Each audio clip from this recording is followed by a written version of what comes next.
Halo semuanya, apa kabar kalian? Kali ini saya akan menjelaskan alur cerita film Paul yang dirilis pada tahun 2022, mengisahkan tentang dua orang sahabat yang mencoba bertahan hidup karena terjebak di atas tower terbengkalai setinggi 600 meter. Bagaimana kelanjutan kisah mereka? Tanpa perlu berlama-lama lagi, kita masuk ke alur ceritanya. Let's go!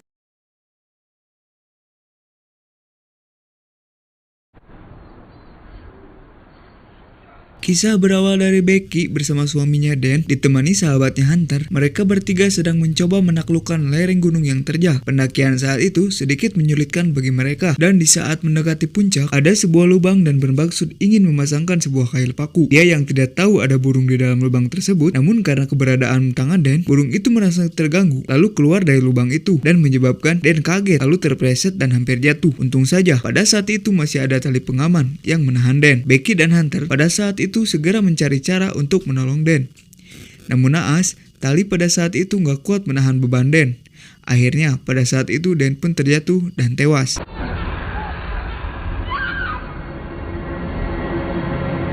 "51 minggu kemudian, Becky sangat terpukul atas tragedi yang menewaskan Dan. Becky begitu sangat mencintai Dan. Becky belum bisa melupakan Dan. Bahkan, dia masih sempat menelepon kontaknya Dan, hanya untuk sekedar mendengar pesan suara dari handphonenya. Untung saja, Becky mempunyai seorang ayah yang sangat peduli dengan keadaan Becky pada saat itu. Walaupun Becky sebenarnya tidak suka jika ayahnya selalu mengikuti Becky pergi. Ayahnya hanya ingin Becky tidak terlalu terang dalam kesedihan, lupa kejadian masa lalu, dan mulailah untuk membuka lembaran baru. Karena awal bagaimanapun, hidup terus berjalan. Tapi tak semudah orang bilang, karena Becky yang merasakan sakitnya kehilangan orang yang sangat dia cintai. Tak jarang, dengan Becky yang keras kepala, malah membuat mereka bertengkar saat itu. Becky benar-benar berada di posisi paling terpuruk, di mana dia sudah tidak peduli lagi dengan kehidupannya sendiri.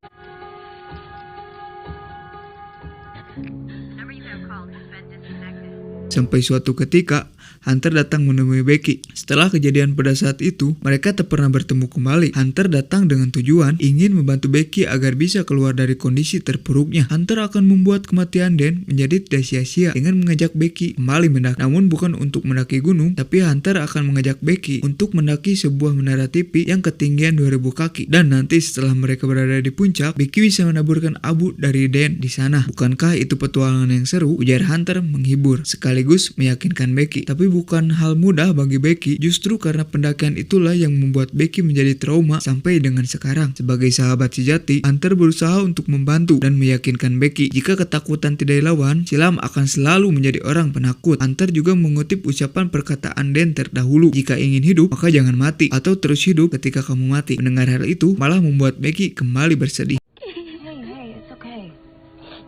Di pagi hari, Becky yang baru terbangun, dia teringat kepada omongan Hunter dan dia juga ingat perkataan Dan. Lalu menemui Hunter, Becky berkata kepada Hunter, seolah-olah dia ingin membetulkan kutipan Hunter semalam, jika takut mati, maka jangan takut untuk hidup. Dan akhirnya, Becky menerima ajakan Hunter mendaki menara konyol yang dia tawarkan. Menara tersebut berada di tengah-tengah gurun yang jauh dari permukiman. Untuk menuju ke sana, harus menempuh perjalanan selama 6 jam. Dan kebetulan Hunter adalah seorang YouTuber, sekalian juga akan membuat konten. Hunter selalu memposting video dalam setiap kegiatan pendakiannya. Karena kondisi yang sudah malam, mereka lalu mampir di sebuah kafe, hanya sekedar untuk menginap di sana. Hunter menanyakan kepada waiter soal keberadaan menara TV B67. Ternyata menara itu sudah dekat, dan bahkan lampu yang ada di puncak menara pun sudah terlihat dari sana. Diketahui kalau menara TV B67 adalah menara tertinggi yang ada di Amerika. Namun sekarang menara tersebut sudah tidak berfungsi lagi. Sebagai seorang survivor, Hunter mengajarkan Becky cara charger handphone di kondisi di mana tidak ada terminal. Dia memanfaatkan lampu yang dilepas dan sedikit trik hingga akhirnya charger itu terkoneksi. Cerita sampai mereka di depan pintu gerbang kawasan menara, namun ternyata akses untuk menuju ke menara sudah ditutup. Di sana terlihat tulisan peringatan kalau area tersebut adalah area berbahaya. Namun Hunter dan Becky tetap nekat. Mereka menyimpan mobilnya di luar dan melanjutkan dengan berjalan kaki. Selama dalam perjalanan, mereka menemukan ada burung pemakan bangkai yang sedang memakan seekor anjing. Sempat mencoba mengusir burung tersebut karena melihat anjing itu masih hidup. Namun kondisi anjing yang sudah tidak terselamatkan.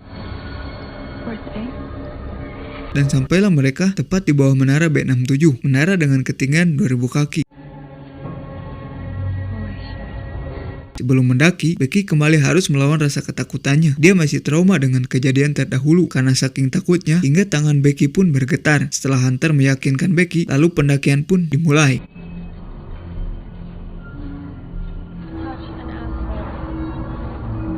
Sebenarnya, kalau dilihat dari konstruksi menara itu, sudah tidak terawat lagi. Malah sebagian ada yang sudah keropos, tapi mereka seperti mengabaikan akan hal itu. Dengan tali yang sudah terikat kepada mereka berdua, Hunter terlebih dahulu memanjat dengan sedikit ragu dan harus melawan rasa ketakutannya. Akhirnya, Becky pun memberanikan diri untuk memanjat dan menaiki satu persatu anak tangga. Baru saja dimulai, anak tangga itu ada yang terlepas. Dari situ, sebenarnya sudah petanda buruk bagi mereka. Tapi mereka tetap melanjutkan pendakian sampai ketinggian 1000 kaki. Tidak ada permasalahan berarti bagi mereka. Di ketinggian 1800 kaki, Becky mulai sedikit agak panik dan hampir-hampir saja Becky tidak mau melanjutkannya. Ditambah, hembusan angin kini sudah mulai terasa kencang. Tapi karena sudah hampir sampai, Becky tetap memaksakan memberanikan diri walaupun tangannya yang terlihat rapuh dan bahkan sudah berkarat.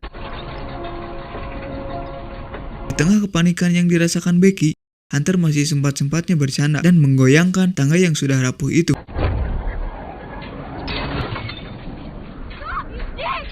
Mereka tersadar kalau sebagian baut yang ada di tangga ada yang sudah terlepas, dan setelah melewati pendakian yang tidak mudah bagi Becky, akhirnya mereka pun sampai di puncak menara TV B67.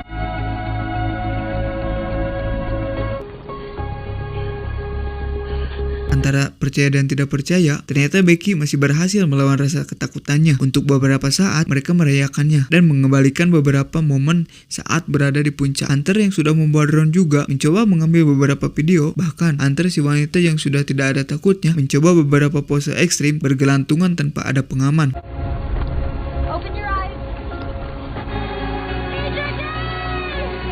Becky berterima kasih kepada Hunter karena sudah membantu melawan rasa takutnya. Sesaat mereka pun teringat kembali kepada Dan, dan inilah waktunya Becky untuk ucapkan perpisahan kepada Dan. Lalu Becky pun memulai membuang abu itu. Kepergian Dan ternyata bukan dirasakan oleh Becky saja. Hunter pun merasakan kesedihannya karena sudah kehilangan Dan. Setelah semua tugas selesai, mereka lalu memutuskan untuk kembali turun. Kini Becky yang akan turun terlebih dahulu, dan disinilah awal mula petaka terjadi.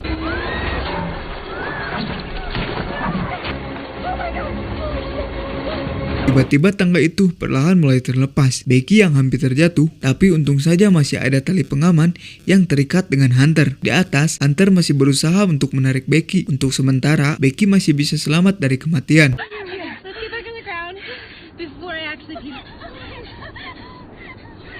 Sempat berpikiran semua akan baik-baik saja, namun pada kenyataannya mereka kini terjebak di sana. Anak tangga itu sudah terlepas semuanya, tak ada jalan lagi bagi mereka untuk bisa turun. Becky mulai panik, sementara Hunter berusaha untuk tetap tenang mencari cara lain. Becky yang melihat handphone, ternyata di atas sana mereka tidak mendapatkan sinyal. Hunter mencoba menenangkan Becky agar tidak panik.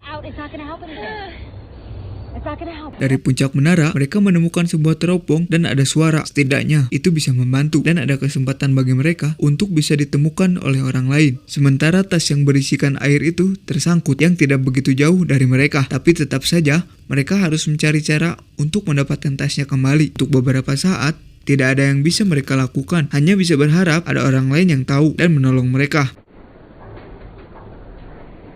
Hunter yang melihat handphonenya dan melihat beberapa followersnya di Instagram terpikiran sebuah ide. Karena di atas mereka tidak mendapatkan sinyal, Hunter berpikiran untuk menjatuhkan handphonenya. Tapi sebelum dia menjatuhkan handphone, dia akan membuat postingan terlebih dahulu, meminta tolong kepada followersnya. Di sini tinggal bagaimana caranya agar handphone itu tidak hancur saat terjatuh. Hunter menggunakan sepatunya lalu memasukkan beberapa barang dan BH-nya. Yang bisa meredam dari benturan. Setelah dirasa itu sudah cukup aman, Hunter lalu menjatuhkan sepatu yang berisikan handphone.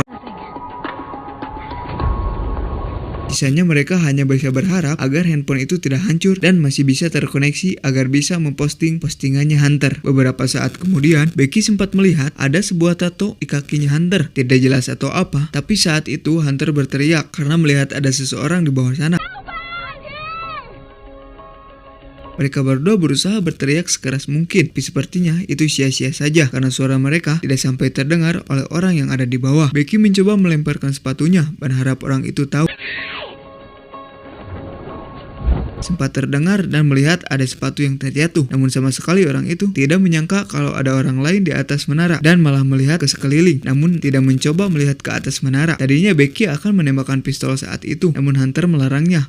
Percuma saja karena orang itu kini membelakangi menara. Melihat dari sebuah teropong seperti mereka yang tinggal di sana, Hunter pun menunggu saat malam tiba, di mana suara itu akan terlihat tampak jelas. Singkatnya, setelah malam tiba, memang benar orang itu masih berada di sana dan suara itu ditembakkan. Mereka yang ada di bawah pun melihatnya. Begitu bahagianya Becky dan Hunter yang melihat ada respon dari mereka. Tapi bukannya menolong Becky dan Hunter, justru orang itu datang untuk mencuri mobil mereka yang terparkir di depan gerbang pintu masuk. Pupus sudah harapan mereka pada saat itu. Mereka berdua yang terpaksa harus melalui malam yang dingin di atas menara. Becky sempat melihat kembali tato yang ada di kakinya Hunter. Tato yang tidak begitu jelas, tapi dari tato tersebut Becky menjadi curiga kepada Hunter. Ada apa sebenarnya antara Hunter dan Dan? Dan akhirnya Hunter mengakui kalau dia sebenarnya ada hubungan dengan Dan. Perasaan Hunter kepada Dan tidak bisa dibohongi. Hunter benar-benar jatuh cinta kepada Dan. Mereka sempat berhubungan selama 4 bulan dan akhirnya Hunter memutuskan untuk menghentikan hubungan tersebut karena Hunter juga tidak ingin hubungan mereka bertiga menjadi hancur. Hunter sadar kalau itu adalah sebuah kesalahan karena mencintai pria yang sama. Dengan penuh rasa penyesalan, Hunter meminta maaf karena sudah berkhianat selama ini. Mereka masih menunggu tanpa melakukan apa-apa. Becky yang hampir putus asa menanyakan kepada Hunter berapa lama lagi mereka akan bertahan hidup tanpa air dan makanan. Satu-satunya harapan mereka untuk bertahan selama mungkin yaitu mengambil tas berisikan air yang ada di bawah mereka. Dengan seutas tali yang tidak terlalu panjang, Hunter pun mencoba yang akan turun. Walau itu bukan ide yang bagus, tapi tidak ada pilihan lain bagi mereka. Sayangnya, tali tersebut tidak bisa menjangkau tas itu yang masih tergantung di pemancar. Ada cara lain selain Hunter harus sedikit agak nekat dengan melepas ikatan tali dan mencoba untuk meloncat.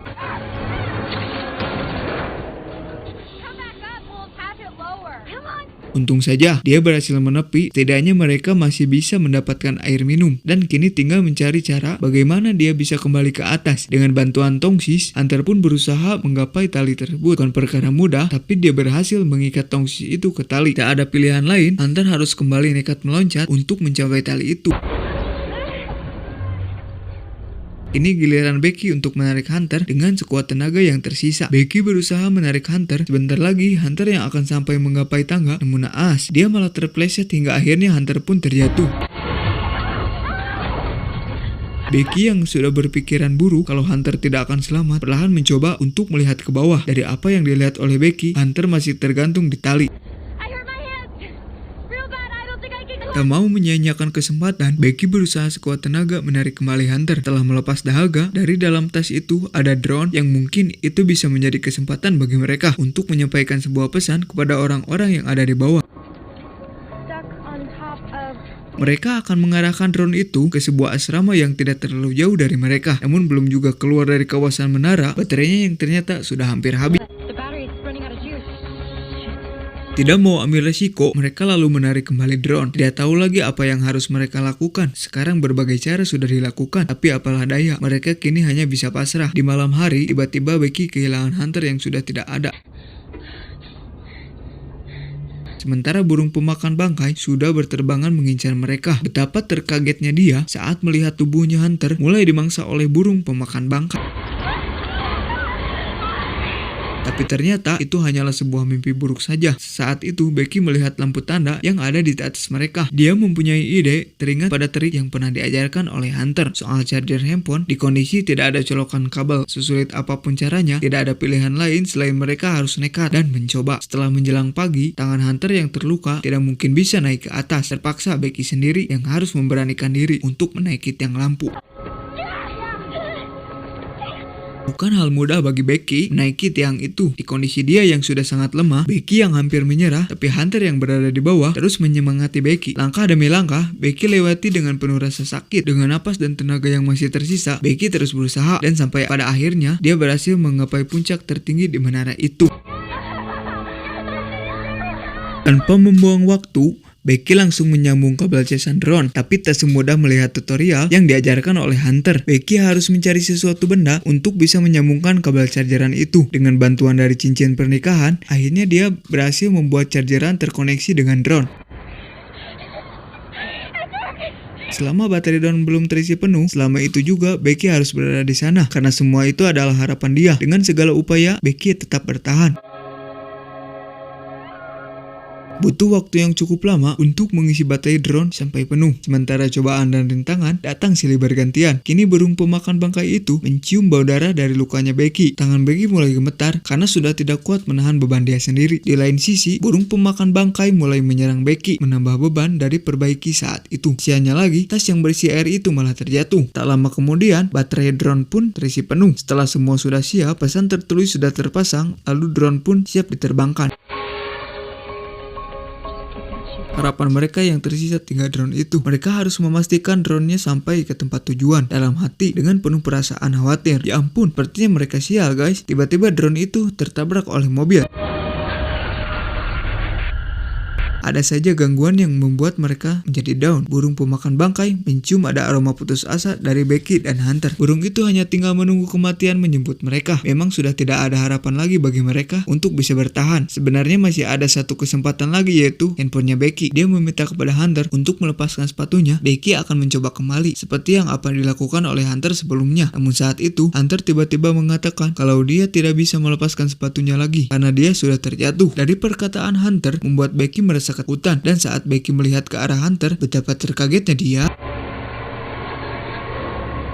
yang ternyata Hunter ini sudah tewas. Dia tewas saat Hunter mengambil tas itu lalu terjatuh. Karena otak dan ketakutan Becky yang terlalu berlebihan membuat dia tidak bisa menerima kenyataan bahwa sebenarnya Hunter sudah tewas. Hingga akhirnya muncul halusinasi yang seolah-olah dia berhasil menolong Hunter dan Hunter masih hidup, dan kini dia baru tersadar kalau ternyata dia hanya sendirian di atas menara. Di tengah guncangan badai yang menerpa pada saat malam itu, sebisa mungkin Becky tetap bertahan sambil melihat sebuah video saat dia masih kecil bermain bersama ayahnya. Sementara di lain sisi, beberapa hari ini ayahnya terus mencari keberadaan Becky, mencoba menghubungi handphonenya tapi tidak pernah aktif. Di tengah keputusasaan, Becky sempat merekam video buat sebuah pesan untuk ayahnya dan mengatakan begitu Becky sangat mencintai ayahnya dan meminta maaf atas keegoisan Becky selama ini. Setelah melewati malam yang panjang, Becky ternyata masih bisa bertahan. Burung pemakan bangkai itu sudah mulai menggerogoti dari bekas luka itu. Namun ternyata Becky sengaja menjebak burung tersebut agar dia bisa menangkap lalu membunuhnya. Untuk bisa bertahan, Becky harus memakan sesuatu agar tenaganya bisa pulih kembali. Dengan sangat terpaksa, Becky pun memakan apa saja yang ada. Seperti ada sebuah harapan baru bagi Becky dan seutas tali yang masih dia pegang, dia berusaha untuk turun menuju ke jasadnya Hunter. Becky tetap dengan rencananya mengirimkan sebuah pesan kepada ayahnya. Namun di sini, Becky tidak hanya membungkus handphone itu ke sepatunya Hunter saja, justru dia memanfaatkan tubuhnya Hunter, memasukkan sepatu yang berisi handphone itu ke dalam tubuhnya Hunter, lalu menjatuhkan jasadnya Hunter. Tak lama kemudian, akhirnya itu berhasil. Ayahnya yang melihat ada mayat yang dikira itu adalah Becky, namun terdengar suara dari Becky yang memanggil. Becky selamat dan kembali ke pelukan ayahnya tercinta. Proses yang gila untuk Becky bisa keluar dari rasa traumatik yang dialaminya. Perjalanan dia untuk kembali hidup normal harus ditempuh dengan cara yang sulit, bahkan harus dibayar mahal karena harus kehilangan sahabatnya sendiri. Hidup ini terlalu singkat, jadi manfaatkanlah dalam setiap momen yang ada. Oke guys, jadi itulah alur cerita filmnya.